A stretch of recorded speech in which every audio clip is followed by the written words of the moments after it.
Mitford এলাকায় নৃশংস হত্যাকাণ্ডের ঘটনায় প্রকৃত আসামিদের বাদ দিয়ে অন্য ৩ জনকে আসামি করা হয়েছে বলে অভিযোগ করেছেন জাতীয়তাবাদী যুবদলের সভাপতি আব্দুল মোনায়েম মুন্না। দুপুরে নয়াপল্টনে এক সংবাদ সম্মেলনে তিনি বলেন, মূল আসামিদের গ্রেফতারে ব্যর্থ হয়েছে প্রশাসন। এদিকে দেশব্যাপী অপরাধীদের গ্রেফতারে করতে আইনশৃঙ্খলা বাহিনীর নিষ্ক্রিয়তার নিন্দা জানিয়েছেন বিএনপির সিনিয়র যুগ্ম মহাসচিব রুহুল কবির রিজভী। নূর হোসেনের রিপোর্ট। মিটফোর্ডে নৃশংস হত্যাকাণ্ড নিয়ে নয়াপল্টনে কেন্দ্রীয় কার্যালয়ে জরুরি সংবাদ সম্মেলনে যুবদল সভাপতি জানান, হত্যার দায় স্বীকার করে ব্যবস্থা গ্রহণ করেছে যুবদল। এ সময় তিনি অভিযোগ করেন, প্রশাসন প্রকৃত আসামিদের আড়ালের চেষ্টা করছে। এই ঘটনায় যারা সরাসরি সংশ্লিষ্ট হিসাবে ভিডিও ফুটেজ ও সিসিটিভি ক্যামেরার ফুটেজে যাদের দেখা গেছে, আশ্চর্যজনকভাবে তাদেরকে মামলার প্রধান আসামি করা হয়নি। যারা প্রাণঘাতী আঘাতগুলো করেছে তারা অদ্যাবধি গ্রেপ্তারও হয় নাই।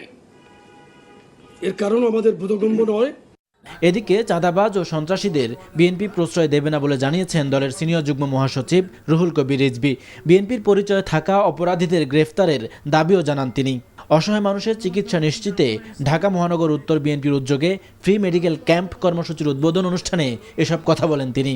কোনো ধরনের অপকর্ম, সংঘাত, রক্ত ঝরানো, মানুষ হত্যার সাথে যারা জড়িত, এদের বিএনপিতে কোনো ঠাঁই নেই।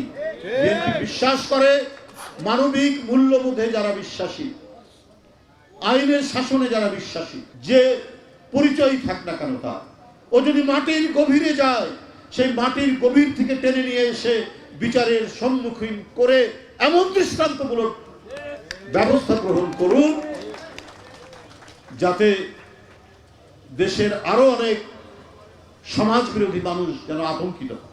মিটফোর্ডের ঘটনায় বিএনপি কঠোর ব্যবস্থা নিয়েছে উল্লেখ করে এ নিয়ে রাজনীতি না করার আহ্বানও জানান বিএনপির এই নেতা। Noor Hossain, NTV news, Dhaka. Bundle থাকলে প্রতি সেনমানিতে টাকা বাঁচবে।